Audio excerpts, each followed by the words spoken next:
सक्सेना और मेरे साथ है देश के सबसे बड़े गुरु astro scientist GD Vashishtha ji. गुरु जी बहुत बहुत स्वागत है आपका। माता रानी सबको सुखी रखे, खुशियां बख्शे दाती। आप में से ज्यादातर लोग पूजा पाठ तो करते ही होंगे, भगवान को प्रसन्न करने के लिए मंत्रोच्चारण भी करते होंगे, लेकिन क्या आपको पूजा करने या मंत्रों के जप का सही तरीका पता है? अगर नहीं आप जानते हैं तो आज का शो आपके लिए ही है। राशियों के अनुसार आपके दिन का हाल तो जानेंगे ही, साथ ही और किन विषयों पर बात करेंगे आइए जान लेते हैं। राशि के अनुसार कैसा रहेगा आपके आज का दिन का हाल? कुंडली के अनुसार आपको किसकी और कैसे करनी चाहिए पूजा? पूजा पाठ से कैसे पूरी होगी आपकी हर मनोकामना? घर के मंदिर में पूजा करते समय क्या सावधानी बरतें? शो की शुरुआत करो उससे पहले आपको याद दिला दें कि आप फेसबुक के जरिए भी हमसे जुड़ सकते हैं। बस आपको गुरु मंत्र पेज को लाइक करना है, फॉलो करना है और अपना सवाल करना है। हमारी टीम आपसे खुद संपर्क करेगी। साथ ही आपकी टेलीविजन स्क्रीन पर जो ईमेल आईडी फ्लैश हो रही है उस पर भी आप अपनी परेशानी हमें मेल कर सकते हैं। और अगर आप गुरुदेव से सीधा संपर्क करना चाहते हैं तो स्क्रीन पर फ्लैश हो रहे नंबर पर तुरंत कॉल कीजिए। गुरु जी से चर्चा शुरू करें उससे पहले आज का राशिफल जान लेते हैं। सबसे पहले बारी आती है मेष, वृषभ और मिथुन राशि वालों के आज के राशिफल जानने की। सबसे पहले बात करते हैं मेष राशि वालों की। परिवार के साथ आज अच्छा समय व्यतीत होगा, कामकाज में स्थिरता बनी रहेगी, मित्रों से अच्छा सहयोग भी प्राप्त होगा और कोई न कोई मांगलिक कार्य में आज के दिन आप शामिल हो सकते हैं। यानी कुल मिलाके दिन काफी उत्तम रहेगा। वृषभ राशि वालों के लिए खट्टा मीठा दिन है। बड़े बुजुर्गों का काफी अच्छा सुख सहयोग आशीर्वाद वो प्राप्त होगा। नए मित्र भी बनेंगे, परंतु कामकाज को लेकर के मन में खिन्नता देखने को मिलेगी। मिथुन राशि वालों के लिए आज का दिन काफी उत्तम है। परिवार और मित्रों के साथ में यात्राएं संभव हो सकती हैं।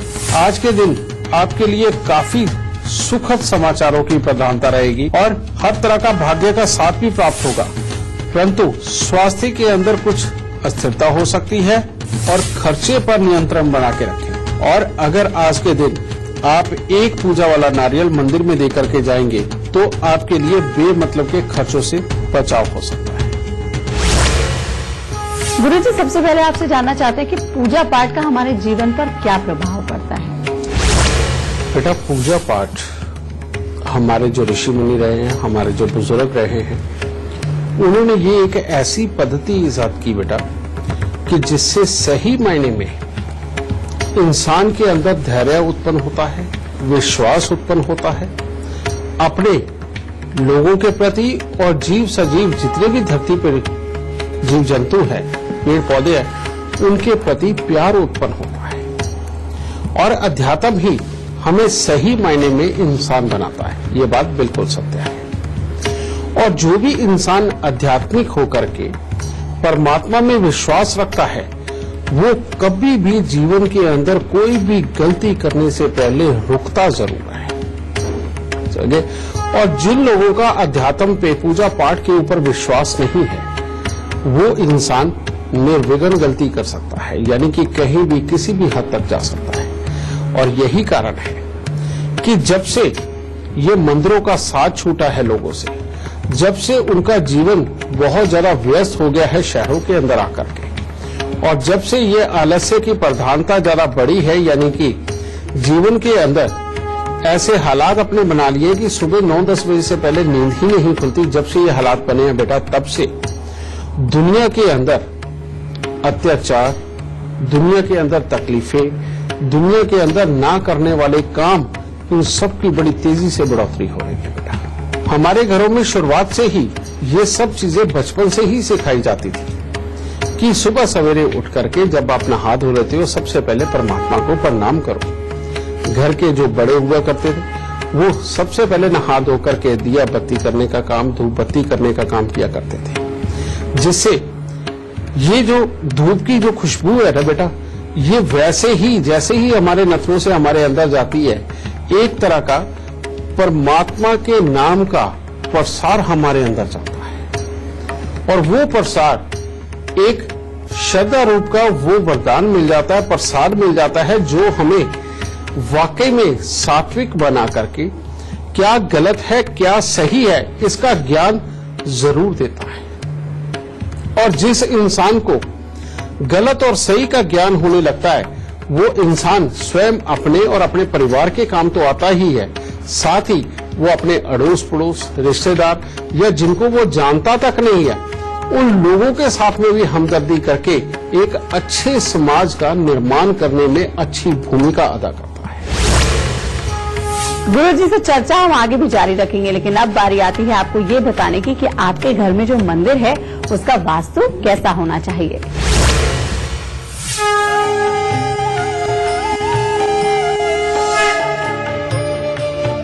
घर छोटा हो या बड़ा, हर घर में मंदिर जरूर होना चाहिए। घर में मंदिर होने से बीमारी और स्वास्थ्य की समस्याएं तो दूर होती हैं ही, घर के लोगों में तालमेल भी बना रहता है। लेकिन ये भी ध्यान रखना चाहिए कि पूजा घर वास्तु के अनुसार है या नहीं। घर में सही स्थान और दिशा में मंदिर बनाने से वास्तु दोष दूर किए जा सकते हैं।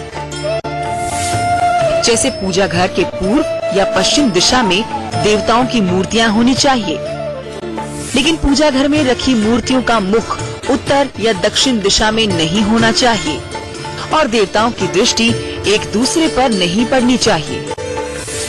पूजा घर के खिड़की और दरवाजे पश्चिम दिशा में ना होकर उत्तर या पूर्व दिशा में होने चाहिए। पूजा घर के दरवाजे के ठीक सामने देवता की मूर्ति रखनी चाहिए। पूजा घर में बनाया गया दरवाजा लकड़ी का नहीं होना चाहिए। घर के पूजा घर में गुंबज कलश नहीं बनाने चाहिए। वास्तु के अनुसार जिस जगह भगवान का वास होता है उस दिशा में शौचालय या स्टोर नहीं होने चाहिए। पूजा घर के ऊपर या नीचे भी शौचालय नहीं बनाने चाहिए। वास्तु शास्त्र के अनुसार बेडरूम में पूजा घर नहीं बनाना चाहिए। पूजा घर के लिए हल्के पीले रंग को शुभ माना जाता है, इसलिए दीवारों पर हल्का पीला रंग किया जा सकता है। फर्श हल्के पीले या सफेद रंग के पत्थर का होना चाहिए। इन कुछ छोटी छोटी बातों को ध्यान में रखकर पूजा घर बनाया जाना चाहिए, जो हमें सुख समृद्धि के साथ साथ हमारे जीवन को खुशहाल और हमें हर तरह से संपन्न बनाते हैं। गुरुदेव कहते हैं कि भगवान तो हर जगह है, लेकिन सिर्फ मंदिर जाके पूजा करने से फल मिलता है, इसमें कितनी सच्चाई है? बेटा ये सच्चाई आज के जमाने में थोड़ी सी कड़वी है, लेकिन बतानी तो पड़ेगी। पहले मंदिर घर से थोड़े दूर हुआ करते थे और जहां पर भी मंदिर हुआ करते थे वहां पर शहर की गांव की पॉपुलेशन बहुत कम हुआ करती थी, जिसके कारण थोड़ी देर देर में नंबर आता था। और या ये कहो कि जब भी कोई जाता था वो लगभग एकांत में ही हुआ करता था या एक आध पर्सन कोई हुआ करता था, जिसके कारण वाकई में आदमी परमात्मा का नाम लेता हुआ उसका पाठ करता हुआ अपनी पूरी श्रद्धा के साथ में फूल अर्पित करने तो फूल अर्पित करता था, जल चढ़ाना है तो जल अर्पित करता था और मिठाई देनी है तो मिठाई अर्पित करता था।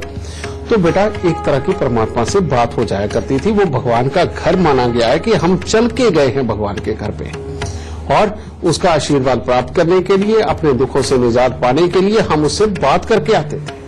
ठीक है, अब ये तो पहला जमाना था और हमेशा मंदिर गांव से थोड़ा सा हटके हुआ करता था जहां पर पूरी स्वच्छता पवित्रता रखी जा सके। लेकिन आज के दिन सबसे पहली बात लोगों ने मंदिर ही घरों में बना लिए। दूसरी बात भरी आबादी के बीच में मंदिर है और जगह जगह मंदिर बन गए हैं। और जब आप सुबह जाते हैं तो बेटा खासतौर पे बड़े मंदिरों के अंदर इतना ज्यादा रश होता है कि आप एक नजर भर के परमात्मा को देख भी नहीं पाते। पूजा पाठ क्या करेंगे, ये परमात्मा से बात क्या करेंगे। बस लाइन में लगे लगे आंख बंद करके जो आप परमात्मा से बात कर लेते हो बस वही हो पाती है बेटा। सही मायने में बेटा आप कहीं पर भी हो, जहां मर्जी, बेटा आप एकांत में बैठ करके तब परमात्मा का नाम लें और बिस्तर पर नहीं। हाँ, सिर्फ एक शनिदेव के अगर आपने पाठ करना है तो आप बिस्तर पे बैठ के कर सकते हो रात्रि के वक्त में। इसके अलावा आपने किसी भी परमात्मा को पूजना है, आप एकांत तलाश करिए। खास तौर पे वो मंदिर तलाश करिए जहां पर कोई आपको ज्यादा मिले नहीं, बहुत कम लोग हों। बेटा परमात्मा सच में सब जगह है और जरूरी नहीं बहुत मंदिर बड़े में जब आप जाओगे तो वहीं पर परमात्मा आपको दर्शन देगा, बिल्कुल नहीं। बेटा परमात्मा हमारे भाव में है, हमारे दिमाग में है, हमारी फीलिंग में है, समझे, और हमारे विश्वास में है। और अब बारी आती है कर्क, सिंह और कन्या राशि वालों का आज का राशिफल जानने की। जान लेते हैं आज आपका दिन कैसा रहने वाला है। कर्क राशि वालों के लिए आज का दिन कुछ खास उत्तम नहीं है। आज आप जो भी काम करेंगे तो मन लगा करके, परंतु परिवार के अंदर किसी न किसी सदस्यों के स्वास्थ्य के संबंधित कोई न कोई दिक्कत का सामना करना पड़ सकता है। किसी न किसी के साथ में मतभेद होकर के परेशानी भी खड़ी हो सकती है, क्योंकि क्रोध की आज के दिन आप में अधिकता रहे। हो सके तो 3 केलों का दान करते हुए काम पे जाएंगे तो इन सारी परेशानियों से निजात प्राप्त होगी। सिंह राशि वालों के लिए अगर वो आज के दिन बेमतलब के वाद विवाद से अपना बचाव करते हैं, दोस्तों के साथ में धैर्य से अगर पेश आते हैं तो हर तरह से उत्तम दिन होगा। कामकाज के अंदर काफी अच्छी सफलता का दिन है, परिवार का सुख और सहयोग मिलेगा और पढ़ने लिखने वाले बच्चों के लिए भी आज का दिन हर तरह से उत्तम रहेगा। हो सके तो किसी भी प्रकार के मिठाई का दान करके घर से अगर आप निकलते हैं तो आपके लिए उत्तम होगा। कन्या राशि वालों के लिए आज का दिन बहुत ज्यादा उत्तम नहीं। घर का माहौल तो हर तरह से उत्तम होगा, यात्राओं पर भी जा सकते हैं, परंतु भाई बंधुओं के साथ में कोई न कोई अनबन हो सकती है। अचानक किसी प्रकार के नुकसान की संभावना बन सकती है और कोई न कोई मिथ्या आरोप आप पे लग सकता है या जो नुकसान होगा उसके जिम्मेवार ठहराए जा सकते हैं। इसीलिए सुबह सवेरे घर से निकलने से पहले ही अगर थोड़ी सी मूंग साबुत का दान कर देंगे तो आपके लिए बहुत उत्तम रहेगा। गुरु जी, हर कोई मंदिर में पूजा करता है, घर में पूजा करता है, तो पूजा करते समय कुछ सावधानियां उन्हें जरूर बरतनी चाहिए। बिल्कुल बेटा जब पूजा हम करते हैं उस वक्त जो सबसे बड़ी बात कि घर के अंदर बहुत बड़े आडंबर वाली पूजा नहीं करनी चाहिए। बड़े आडंबर मैं किसको बोल रहा हूं कि जैसे सुबह सवेरे उठ के बड़ा सा दीपक पहले देसी घी का जलाना, उसके बाद लंबे लंबे पाठ घर पे बैठ के करना और उसको करते समय अगर कोई बीच में बोलता है या इधर उधर से आवाज आती है वो बीच में ही टोका टाकियां करना, समझिए, और गुस्से के अंदर दूसरों को डांटना, चुप कराना। बेटा ये कभी भी पूजा पाठ नहीं होती। पूजा पाठ का मतलब क्या है? पूजा पाठ का मतलब है त्याग, पूजा पाठ का मतलब है प्यार और पूजा पाठ का मतलब है माफ करना। इसीलिए चाहे आप पूजा पाठ कर रहे हो जो कि मंदिर में आपको जाके करना चाहिए, ठीक है, आप चाहे पूजा पाठ कर रहे हो चाहे मंदिर की लाइन में लगे हो, सबसे पहले एक दूसरे को माफ करना सीखिए। दूसरे के अंदर गलतियां निकालना बंद करें, गुस्सा करना बंद करें, क्योंकि जब तक आपके अंदर गुस्सा है तब तक आपकी पूजा कहीं पर भी जाए नहीं सफल हो सकती। अगर आप किसी से लड़ाई करके पूजा पाठ करने गए हैं तो बेटा आप पहले ही भूल जाइए, आप चाहे जितनी मर्जी दूर पूजा करने गए हो बेटा आपकी पूजा सफल नहीं। तो बेटा इसके लिए बहुत ज्यादा बड़ी चीजें कुछ नहीं सोचनी, बस एक चीज, वो क्या कि माफ करो और परमात्मा से भर भर के झोली लेके आओ। बस इतना ही आपका भाव आपको संपूर्ण पूजा पाठ का फल देगा। गुरु जी से चर्चा हम यूं ही जारी रखेंगे, लेकिन अब वक्त हो गया है पूजा करने के सही नियम और विधि विधान जानने की।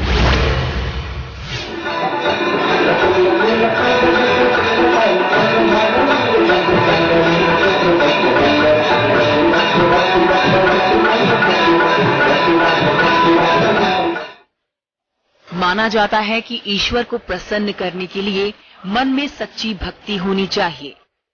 फिर भी हमारा मन कई बार पूजा पाठ के सही या गलत विधि विधानों में उलझ सा जाता है। ऐसे में जरूरत है पूजा के कुछ नियमों को समझने की। जैसे विष्णु भगवान को चावल, गणेश जी को तुलसी, देवी को दुर्वा और सूर्य को बेलपत्र कभी नहीं चढ़ाने चाहिए। वहीं शिव जी को बेलपत्र, विष्णु जी को तुलसी, गणेश जी को हरी दुर्वा, सूर्य भगवान को लाल कनेर के फूल, माँ दुर्गा को लौंग और लाल फूल बेहद प्रिय होते हैं। पूजा करते समय ये भी ध्यान रखना चाहिए क्या सामान कहाँ रखना है। जैसे पूजा में घी का दीपक हमेशा दाईं तरफ और तेल का दीपक बाईं ओर रखना चाहिए। जल का पात्र, घंटा, धूपदानी जैसी चीजें हमेशा बाईं तरफ रखनी चाहिए। भगवान को तिलक करने के भी कुछ नियम होते हैं। भगवान को स्नान कराने के बाद चंदन टीका करते हैं। इस दौरान ध्यान रहे कि देवी देवताओं को हमेशा अनामिका उंगली से तिलक या सिंदूर लगाएं। अब ये भी जान लीजिए कि पूजा के दौरान क्या नहीं करना चाहिए। गणेश जी, हनुमान जी, दुर्गा माता या किसी भी मूर्ति से सिंदूर लेकर माथे पर नहीं लगाना चाहिए। भगवान की आरती की तैयारी करते समय एक दीपक से दूसरा दीपक, धूप या कपूर कभी न जलाएं। पूजा में अगर किसी सामग्री की कमी रह जाए तो परेशान ना हो या पूजा बीच में ना छोड़ दें। ऐसे में भगवान को चावल और फूल चढ़ाएं और मन में उस चीज का ध्यान करें। गुरु जी से चर्चा हम आगे भी जारी रखेंगे, लेकिन इस वक्त हमारे साथ मुंबई से योगेश जी लाइव जुड़ गए हैं। बहुत बहुत स्वागत है आपका। सबसे पहले आप गुरुदेव को अपनी जन्म की तिथि, जन्म का समय और जन्म का स्थान बताइए। गुरु जी प्रणाम। मेरा नाम योगेश प्रभाकर बोबाटे है। मेरी उम्र 37 साल है और मेरी जन्म दिनांक है 15/6/1981। योगेश जी आप सवाल कर सकते हैं। मैं काफी सारे बिजनेस कर चुका हूँ, लेकिन अब तक पैसा नहीं बचा पाया। बेटा सच बात है, तुम्हारी कुंडली वाकई में एक व्यापारी की है जो बहुत ही उत्तम है। धन भाव का यानी कि जन्म कुंडली के देता है और करवाता है, लेकिन तुम्हारी जन्म कुंडली के अंदर शनि बुरे होकर के 5वें स्थान के ऊपर बैठ के ये बृहस्पति को खराब कर रहे हैं और बृहस्पति पूर्ण रूप से सोना यानी कि शुद्ध लाभ होता है। इसकी वजह से तुम्हें लाभ नहीं बच रहे। दूसरा, अगर तुम जिंदगी में दूध और पानी का दान करोगे, प्याऊ लगवाओगे, लोगों के परमार्थ के लिए अगर बाहर टंकियां पानी की लगवा दी तो बेटा ये तुम्हारे लिए बहुत ही बुरा हो जाएगा और इसके बाद में वैसे भी पैसा नहीं बचेगा। तो इस चीज का परहेज करना है। तो अपने लाभ को बढ़ाने के लिए तुम कर क्या सकते हो? सबसे पहले बेटा शमशान घाट में जाके हैंडपंप, सबमर्सिबल या ठंडे पानी की टंकी जो भी तुम लगवा सकते हो बेटा वो लगवाओ। शमशान घाट और हॉस्पिटल के अंदर तुम पानी के दान के लिए कुछ भी व्यवस्था कर सकते हो, ये तुम्हारे लिए जरूरी है। पहले तो इससे पक्का करो अपना लाभ। फिर दूसरा 43 दिन लगातार 60 ग्राम साबुत सुरमा लेके उसको जल प्रवाह कर दो। और तीसरा, अपना कान छेदन करवा के बेटा उसके अंदर सोना धारण करो। अगर हो सके तो कुत्ता पालो, अगर कुत्ता नहीं पालना चाहते तो बाहर कुत्तों की सेवा करो। हर मंगलवार को दोस्तों में भी मिठाई बांटो और गरीब लोगों में भी मिठाई बांटो। ये उपाय तुम्हें करना बेहद जरूरी है। अगर ये तुम करोगे बेटा, इसके बाद में ऐसा हो ही नहीं सकता कि तुम्हें लाभ ना बचे। काम धंधे हमेशा स्मूथ चलते रहेंगे, लाभ भी पूरी तरह से तुम्हें जीवन में मिलेगा। और जब भी घर में नया मकान बना लो या तुम्हारे बच्चे बीमार हो और या तुम्हारा स्वभाव बिगड़ता चला जाए तो बेटा ये सुरमे वाला उपाय एक बार फिर तुम रिपीट कर सकते हो। ये जब भी करोगे तुम्हें फायदा ही मिलेगा। दाता सदा सुखी। अगर आप भी भविष्य को लेकर परेशान हैं तो आप परेशानी की कोई बात नहीं है, क्योंकि गुरुदेव की ऐप चल माय लक आप अपने फोन में डाउनलोड कर सकते हैं। उसके बाद भविष्य से जुड़े सभी सवालों के जवाब और उपाय इसी ऐप में मिलेंगे। रुक रहे हैं यहाँ पर एक छोटे से ब्रेक के लिए। ब्रेक से वापस आएंगे तो बात करेंगे पूजा पाठ से जुड़े सबसे खास गुरु मंत्र की।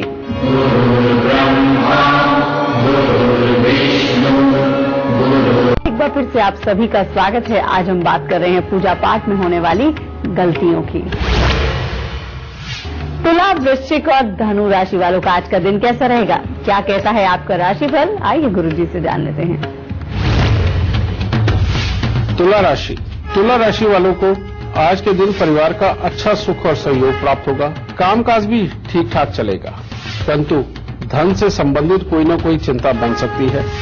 मन में नया उत्साह और जोश देखने को तो मिलेगा, पर स्वास्थ्य का ध्यान रखना बहुत जरूरी है। खाने पीने का खास तौर पर ध्यान रखें। सुबह सवेरे अगर 2 हल्दी की गांठ या थोड़ी सी चने की दाल मंदिर में देके जाएंगे तो धन से संबंधित जो दिक्कत आने वाली है उससे भी निजात मिलेगी।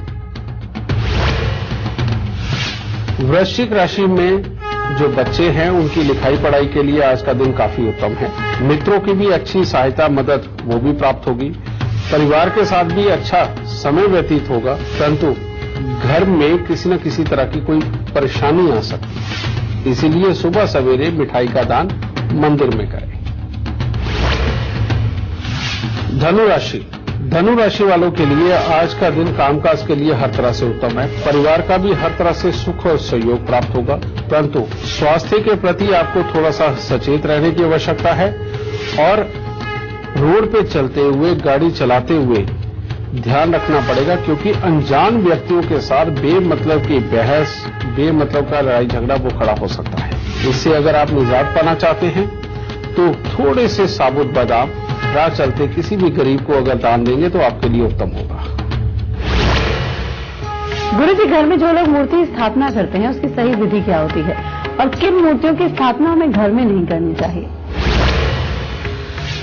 बेटा, सबसे पहले आप सबको मैं बता दूं कि कभी भी मूर्ति की स्थापना पूरी प्राण प्रतिष्ठा करके किसी को भी अपने घर में नहीं, की स्थापना हमें घर में नहीं करनी चाहिए।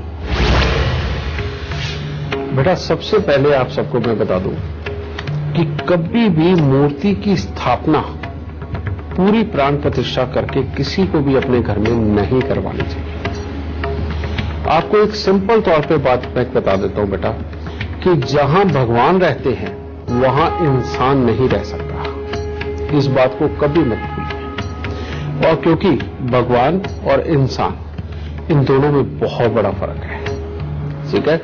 आप देखिए कि हमारे जितने मंदिर हैं, शाम को परमात्मा को स्नान करवा के, उनकी शैया बिछा करके और आरती करके हम परमात्मा को विश्राम के लिए भेजते हैं, लेकिन ये सब कुछ सिर्फ और सिर्फ मंदिरों में होता है। इसीलिए घर के अंदर जब आप परमात्मा की स्थापना कर लेते हैं, यानी कि मूर्ति की प्राण प्रतिष्ठा करवा के आप घर में रखते हैं, आपके आस पड़ोस में या आपके अपने ही घर में आप देख लीजिए कि जिस घर में पूरी विधि पूर्वक प्राण प्रतिष्ठा घर में हुई मूर्ति रखी हुई है, उनके बच्चे कभी सुखी नहीं रहते हैं, क्योंकि परमात्मा ने ही ये दंड निर्धारित किया हुआ है। और जिनके घरों में सिर्फ और सिर्फ 1-2 तस्वीर, 2-4 तस्वीर लगा करके एक मंदिर बनाया हुआ है, लेकिन फोटो फ्रेम का वो है, और वहां पर अगर एक धूप बत्ती आप लगाते हैं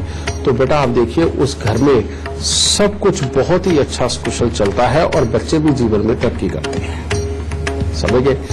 उसका कारण ये है बेटा कि अगर घर पर परमात्मा की पूरी प्रतिष्ठा के साथ में आप मूर्ति स्थापित करोगे तो हर रोज आपको वो वातावरण पूरी तरह से पैदा करना पड़ेगा जो मंदिरों के अंदर होता है, ठीक है।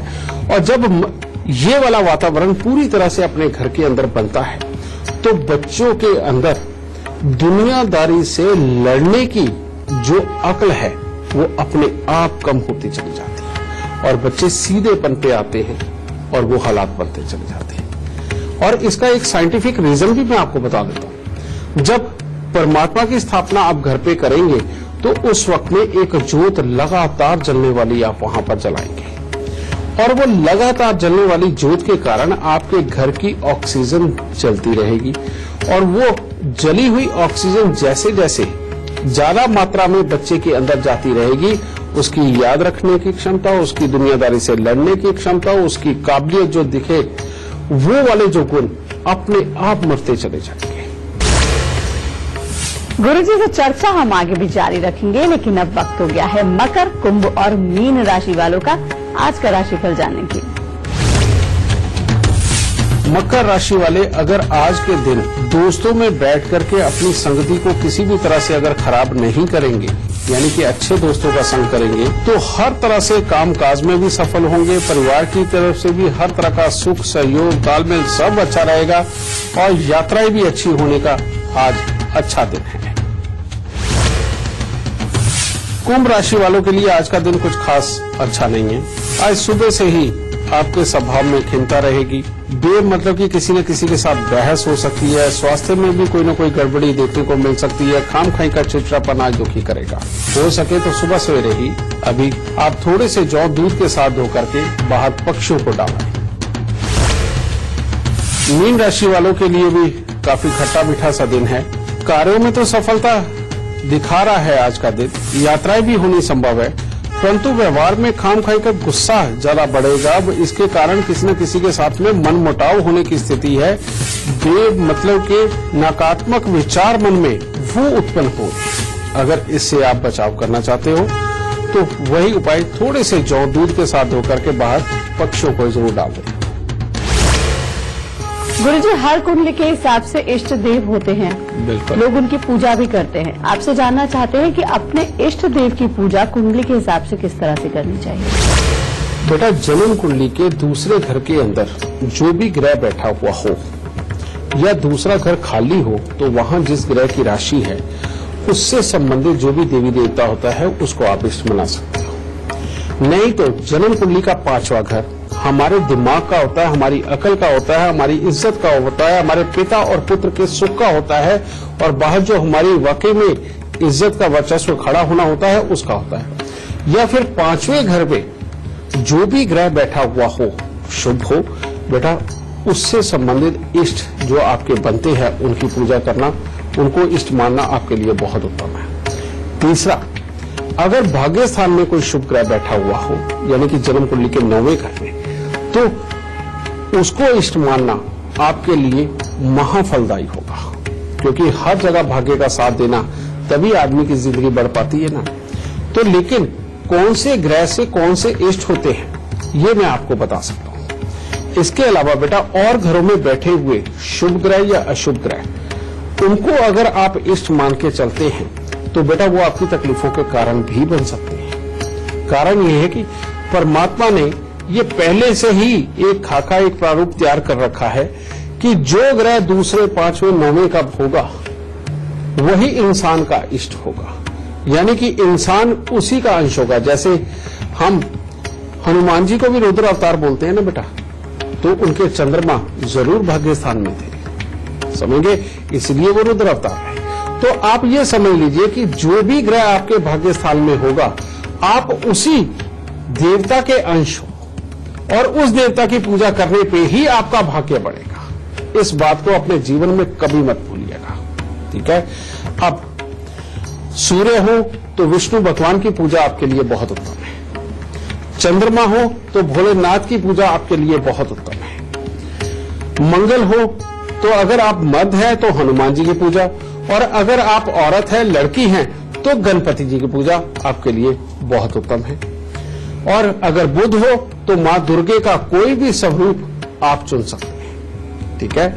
और बृहस्पति अगर हो तो आप अपने गुरुओं की पूजा, साईं राम की पूजा, या किसी भी तरह से आप भोलेनाथ को ही पूज लीजिए, क्योंकि ब्रह्मा जी की पूजा का विधान पूरा नहीं है, ठीक है। और शुक्र हो तो मां लक्ष्मी की पूजा करिए आप, ठीक है। और अगर शनि हो तो भैरव जी की पूजा करिए आप। गुरु जी से चर्चा हम जारी रखेंगे, लेकिन अब आपको बता दें कि राशि के अनुसार किसको किस भगवान की पूजा करनी चाहिए और कैसे करनी चाहिए। मेष राशि वालों की सबसे बड़ी समस्या मन की चंचलता है। इन्हें हनुमान जी की उपासना से लाभ होगा। मेष राशि वालों को पूजा में लाल फूलों का इस्तेमाल जरूर करना चाहिए। वृषभ राशि वाले जिद्दी स्वभाव के होते हैं, इसलिए शिव जी की पूजा करें और पूजा में सफेद चंदन का इस्तेमाल जरूर करें। मिथुन राशि वाले दुविधा में रहते हैं, इसलिए इनके लिए श्री कृष्ण की पूजा करना सर्वोत्तम है और पूजा में गूगल के धूप का इस्तेमाल करने से लाभ होगा। कर्क राशि वालों की सबसे बड़ी समस्या है ज्यादा भावनात्मक होना। इन्हें शिव जी की उपासना करने से लाभ होगा और पूजा में शंख का इस्तेमाल करना चाहिए। सिंह राशि वालों के जीवन में संघर्ष ज्यादा होता है, इसके लिए सूर्य देव की उपासना करें और पूजा में रोली का प्रयोग जरूर करें। कन्या राशि वालों की सबसे बड़ी समस्या है जरूरत से ज्यादा धन के पीछे भागना। इसके लिए आपको माँ दुर्गा की आराधना करनी चाहिए और पूजा में शुद्ध घी का दीपक जरूर जलाएं। तुला राशि वाले बहुत लापरवाह होते हैं। इन्हें भगवान कृष्ण की पूजा करनी चाहिए और पूजा में सफेद फूलों का प्रयोग करना लाभदायक होगा। वृश्चिक राशि वालों की जिंदगी का धीरे चलना सबसे बड़ी समस्या है। इसके लिए हनुमान जी की उपासना करनी चाहिए और पूजा में तुलसी जरूर चढ़ाएं। धनु राशि वालों की समस्या वाणी के साथ है। इसके लिए आपको सूर्य की उपासना जरूर करनी चाहिए और प्रसाद में सफेद मिठाई चढ़ाना शुभ होगा। मकर राशि वालों की सबसे बड़ी समस्या है अपनी सेहत के प्रति लापरवाही। इसके लिए शिव जी की उपासना करें और पीले रंग के आसन पर बैठकर पूजा करना सर्वोत्तम होगा। कुंभ राशि वालों की समस्या जरूरत से ज्यादा दूसरों के चक्कर में रहना है। भगवान कृष्ण की उपासना जरूर करें और पूजा में चंदन की खुशबू वाली धूप का इस्तेमाल करें। मीन राशि वालों की सबसे बड़ी समस्या जिम्मेदारियों के प्रति लापरवाही है। इसके लिए भगवान गणेश की उपासना करें और प्रसाद में लड्डू चढ़ाना लाभदायक होगा। आपको याद दिला दें कि टीवी स्क्रीन पर जो ईमेल आईडी फ्लैश हो रही है उस पर आप हमें मेल कीजिए। हमारी टीम आपसे खुद संपर्क करेगी और आपको इस शो पर कॉलर बनने का मौका मिलेगा। और अगर आप गुरुदेव से सीधा संपर्क करना चाहते हैं तो स्क्रीन पर फ्लैश हो रहे नंबर पर तुरंत कॉल कीजिए। चर्चा को हम आगे भी जारी रखेंगे, लेकिन इस वक्त हमारे साथ लखनऊ से नीता जी लाइव जुड़ गई हैं। बहुत बहुत स्वागत है आपका।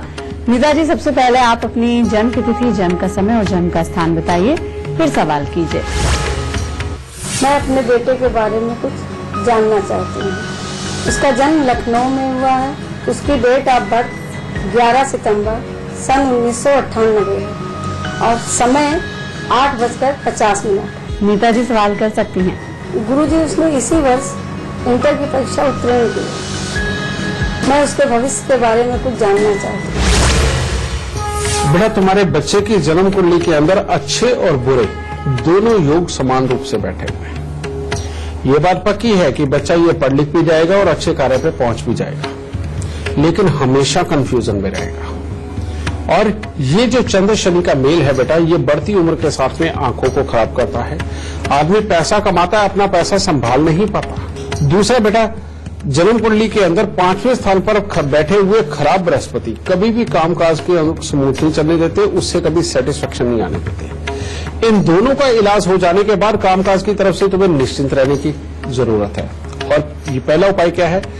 43 दिन लगातार 20 ग्राम नाग केसर, 10-12 रुपए का आता है ये लेकर के बेटा इसको जल प्रवाह करो। और फिर दूसरा उपाय, 43 दिन लगातार मिट्टी के लोटे में जौ और सरसों बराबर मात्रा में डाल के ढक्कन को सीमेंट से बंद करके 43 दिन लगातार उसे जल प्रवाह करना है। यानी कि एक दिन पहले ये लोटा तैयार कर लो और अगले दिन जल प्रवाह कर लो। अगर ये दोनों उपाय आपने बेशक अभी करवा दिए बेटा, इसकी पढ़ाई लिखाई अच्छी और अच्छा प्रोफेशनल आगे बन के जिंदगी के अंदर अच्छी जॉब के ऊपर जाएगा और गवर्नमेंट जॉब या अर्ध सरकारी नौकरी जिसके अंदर की परमानेंट होते हैं बेटा, ऐसी नौकरी के योग हैं। अगर आप हमारे शो पर लाइव जुड़ना चाहते हैं, हमसे लाइव सवाल करना चाहते हैं, तो आप gurumantra@itvnetwork.com पर हमें मेल कीजिए। मेल करते समय ये जिक्र जरूर कीजिए कि आप हमसे लाइव जुड़ना चाहते हैं। हमारी टीम आपसे खुद संपर्क करेगी। और अगर आप गुरुदेव से सीधा संपर्क करना चाहते हैं तो स्क्रीन पर फ्लैश हो रहे नंबर पर तुरंत कॉल कीजिए। और अब बारी आती है आज का गुरु मंत्र जानने की। गुरु जी, क्या है आज का गुरु मंत्र? बेटा, आज अगर पूजा पाठ की ही बात चल रही है, देवताओं की ही बात चल रही है, हमारे भगवान की ही बात चल रही है, तो आज मैं वही गुरु मंत्र आप सबको देता हूं।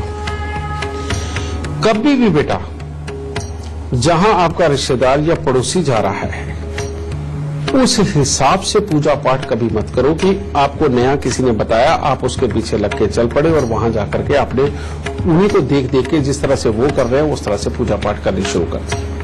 पहली बात, जरूरी नहीं है कि आपसे पहले वो जो जहां जाकर के पूजा पाठ कर रहा है वो सही विधान को फॉलो कर रहा है। आपको विधान पता होना चाहिए, लेकिन ये भी गलत है कि नई नई जगह जाकर के पूजा पाठ करना। बेटा, जिस प्रकार से इंसान के माता पिता एक ही होते हैं पूरे जीवन के अंदर, इसी तरह से अपने इष्ट भी लगभग एक ही होते हैं। आप देखिए, या तो हमारे बड़े बुजुर्ग जिनको पहले से मानते आए, जिन विधि विधानों को और जिन देवी या देवताओं को, बेटा पहली बात आप उनको नहीं छोड़ सकते। साल के अंदर जितनी बार के आपके यहां पर पूजा का विधान खानदानी चला आ रहा है, उसको जिंदगी में छोड़ने की गलती मत करनी है, क्योंकि जहां वो छूटा वहीं से एक विपरीत चक्र शुरू होता है और एक तरह का अपने भाग्य को चोटें मिलने लगती हैं, यानी कि बृहस्पति खराब हो जाते हैं। इसीलिए जो खानदानी चला आ रहा है उसे भूल के भी मत छोड़िए, एक ये।